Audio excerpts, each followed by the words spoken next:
What is going on, guys, and welcome to another Star Wars Galaxy of Heroes video. Okay, we did the Bossk review. Awesome. I'll put the link in the description and in the card up above. But now we're going to go over the rest of the Bounty Hunter reworks. And let me tell you, I'll show my excitement throughout the video, but this is awesome. By far the best release Capital Games and EA has done to this far, with sophistication in the ability to change things up. So we'll start with IG-88. Special number 1, rapid fire. The green is the stuff that's new, so I'll make sure to emphasize that. Deal physical damage to all enemies with a 55% chance to inflict ability block for 1 turn and a 50% chance to inflict defense down for 2 turns. Here's what's new. Inflict target lock on enemies that are critically hit for 3 turns. Ugh, pairing him with Imperial Probe Droid. Target lock is awesome the way it is. Adding it to IG-88, wait till I get to the rest of his kit. Okay, next, his leadership ability. I'm going to get to why I potentially think this could be the best bounty hunter leadership ability there is so far. And for those of you out there saying, what in the heck are you thinking about? I'll explain. All allies have plus 20% critical chance and inflict damage over time effect whenever they score a critical hit.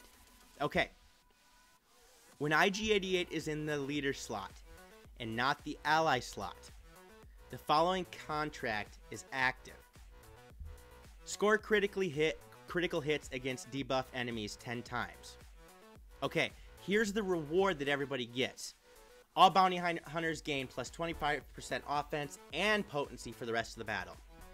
Okay, let me explain this before I get to the rest.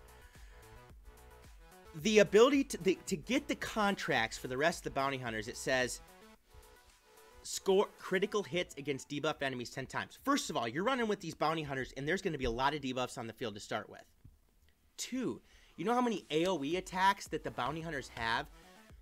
In a perfect world, 3, maybe 4 attacks could unlock all the rest of the contracts with the bounty hunters and give them the plus 25% offense and potency with the added 20% critical chance and damage over time effect. I think the speed that you can use to get to the rest of the other bounty hunters payouts could make this fantastic and the best there is yet. And I'm just so excited. Okay, we're going to his unique adaptive aim algorithm. Zeta, IG-88 has plus 45% critical damage. He recovers, here's what's new, recovers 50% health whenever he damages a target locked enemy. In addition, he has plus 20% offense for each debuffed enemy and plus 50% evasion against target locked enemies. While IG-88 is active, target locked enemies can't recover health or protection. Okay, we're recovering health when you damage a target locked enemy. He has plus 20% offense for each debuffed enemy. We're raising potency, as you can see later. We're going to be lower in tenacity. There's going to be so many debuffs. He's going to have plus 100% offense. Woo! Okay, I got a little excited there, but I'm just thinking about how this is all going to work. Can you imagine putting him with a BB-8 and getting that illuminated destiny off? I see massive damage. In fact, damage over time. And, oh, wow. Okay, and we're not even to his payout yet. For the rest of the battle, this is what happens after you get the first, when the leadership contract is hit. The payout gets, all the payouts go for each bounty hunter individually with their unique payout. And this says, for the rest of the battle, IG-88's critical hits to enemies reduce their tenacity by 10%. Stacking. His attack gains ignore 50% defensive target locked enemies, and he has plus 25% offense if there is an enemy with target lock. Okay, as you can see, this video might be 15 minutes of me fawning over this. Critical hits, which he's going to get a lot of, is going to reduce their tenacity. We're already upping our potency. Debuffs are going to almost become unavoidable. Seriously, yeah, they'll be able to be cleansed, but if you have an ability block out there, which you can do with Bubba Fett and IG-88, okay. And plus 25% offense if he has a target locked enemy. We are going to potentially have 100 offense. Let's say he has 2 target locked enemies. Now we're dealing with 150 bonus offense. Oh my gosh. Capital Games. Thank you very much. We're going to just get to the strategy here. IG-88 joins Imperial Probe Droid as one of the only characters to provide target lock. I was so excited about using him with Imperial Probe Droid. Why would I want to neck at the other payouts from bounty hunters? In character combat, which allows him to work effectively in bounty hunter and droid teams, IG-88 hammers opponents with a strong basic attack, and the tenacity shredding effect granted by his contract payout helps bounty hunter teams apply more debuffs as battle progresses. IG-88 becomes more of a menace as the battle rages on by gaining bonus evasion and health from target locked enemies while ignoring 50% of their defense.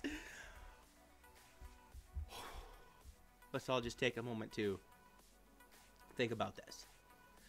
We're going to go to Bubba Fett. He doesn't have a upgrade to his basic. We're going to look at his first special, Execute. Deal physical damage to target enemy and dispel all buffs and debuffs on them. Deal 30% more damage for each effect dispelled. If this attack defeats the target, they can't be revived, and Boba Fett reduces the cooldowns by 1. Otherwise, inflict healing immunity for 2 turns. This ability can't be evaded. Okay, the only addition was the inflict healing immunity for 2 turns. I'm going back to thinking about IG-88 here. And the ability to give so many debuffs. This Execute is going to end somebody. Especially with the damage over time stacking. This has significantly boosted this. People may not realize it yet. And I don't know if I'm the first one saying this. But mark my words. Yes, territory wars, territory battles, raids. Sith raid. Hello. Phase 2. Even more. Arena viable. These people will be arena viable. For those of you out there that say, I don't think they'll work against Palpatine, listen to me. I will make this work. I promise you. This information in the variables is going to be too good to not find something to work. Okay.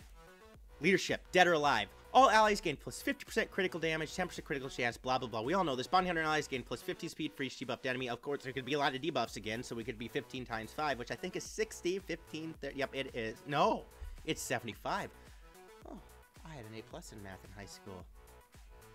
Okay. Gain max health equal to 50% of the total potency of all Bounty Hunter allies. I'm just kidding. I didn't have an A+ in math in high school. It was the one subject I wasn't very good at, but I'm supposed to be pretty good at math like that.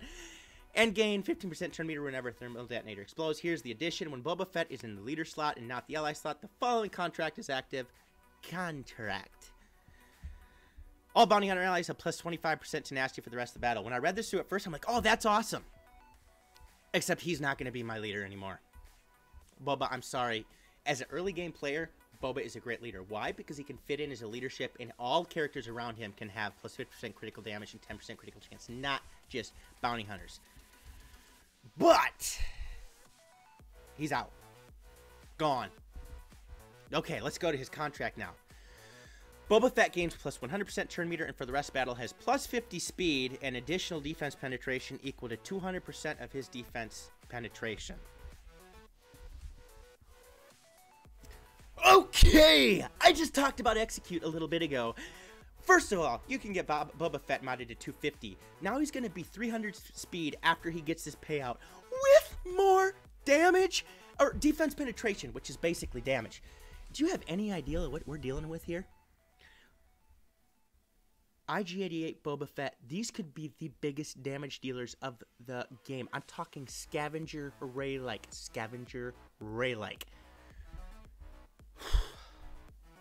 Boba gains powerful damage boost when he completes his contract, tripling his armor penetration and taking a turn immediately. Boba Fett also acts as a great source of dispel, damage, and control for the Bounty Hunter faction. He's good the way it is. His ability to revive makes the team more resistant to burst damage, while his leader ability doles out. Like I said, I'm not even going to read the rest of that.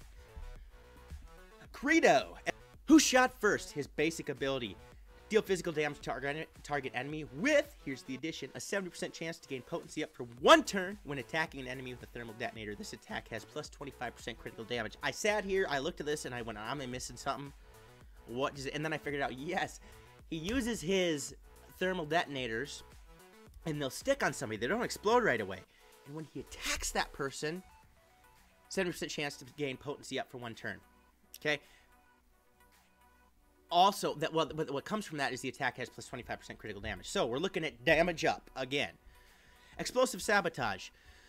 Place thermal detonators on all enemies that explode after 2 turns. Here's the new stuff. When these thermal detonators explode, Greedo gains 25% turn meter. Here's a brand new special, completely added, not there. Here we go. It is a Zeta ability. All allies gain critical chance up for 2 turns. Reduce target enemy's turn meter. Can't be resisted except by raid bosses. Yeah, the way it goes. By an equal amount to Greedo's critical chance. Then Greedo gains an equal amount of turn meter removed this way. If the target is reduced to less than 20% turn meter, stun them for 1 turn, which can't be resisted. Additionally, dispel all buffs on the target enemy. This attack can't be evaded. Critical chance up again. Let's go to his leadership ability. Scoundrel allies has gained 50% critical damage. Yeah. When Greedo's in the leader slot, not the ally slot, blah, blah, blah. Now, here's what the reward all bounty hunter allies will get. They will have plus 50% critical damage for the rest of the battle. Now, what you have to do to get this is you have to damage an enemy with less than 50% turn meter 10 times with a basic ability. Actually, I digress. I forgot to read this on Bubba Fett. It says that to get this, you have to defeat the first enemy that takes a turn in any encounter. I apologize. Now I'm going to go back to where I was. So, damage an enemy with less than 50% turn meter times with a basic ability. Okay. So you get the plus 50 critical damage. You're going to get this to an actual plus 100 because this is what they get after the regular there is. I mean, that's great, and that's going to be a lot, maybe more useful in raids when things take longer, but I'm still just not seeing him replacing the MVP of IG88. Now, his payout says Greedo has plus 50% health steal, plus 25% critical damage, and plus 75% counter chance until the end of the battle. Okay, so he's boosting his critical damage a lot. So think of this. If you get him to 216, which is the highest you can go right now, not including buffs, that's just with the mods, okay? So don't put me on the cross and crucify me here, okay? 216 plus 125. Let's go back to my high school math. I'm pretty sure that gets me to 331. No. 341. You have one of those Jeopardy buzzers. Close is what counts. Strategy. With increased damage, fancier thermal detonators, and a brand new ability that dispels and stuns, Greedo easily earns his place in a competitive bounty hunter squad. His kit includes great counter chance, critical damage boost for the whole squad, and enough health steal to give him increased sustainability during the battle. Greedo also uses two-way turn meter manipulation during the fight to increase his action while lowering the opponent's chances to strike. Here we go to Dengar. Blast and Smash. Deal physical damage to target enemy with this is the addition. 75% chance to inflict speed down for 3 turns. If the target had 50% turn meter or more, they are also stunned for 1 turn. Okay. Second, Mini-Man Mayhem. Final text. Deal physical damage to all enemies. Here's the highlighted part. Deal physical damage 2 times to random enemies, dealing 50% less damage. Okay. An AoE, you know, decent. Then inflict negative effects on all enemies that suffer critical hit. Effects inflicted depend on number of critical hits scored. 1 critical hit, nasty down for 3 turns. Okay, we're lowering to nasty again the way it is. 2 critical hits damage over time for 3 turns and gain stealth for 2 turns.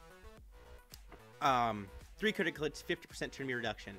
Finally, apply 1 thermal detonator to a random enemy target for each bounty hunter ally. This can't be countered. You're most likely going to have 5. Awesome.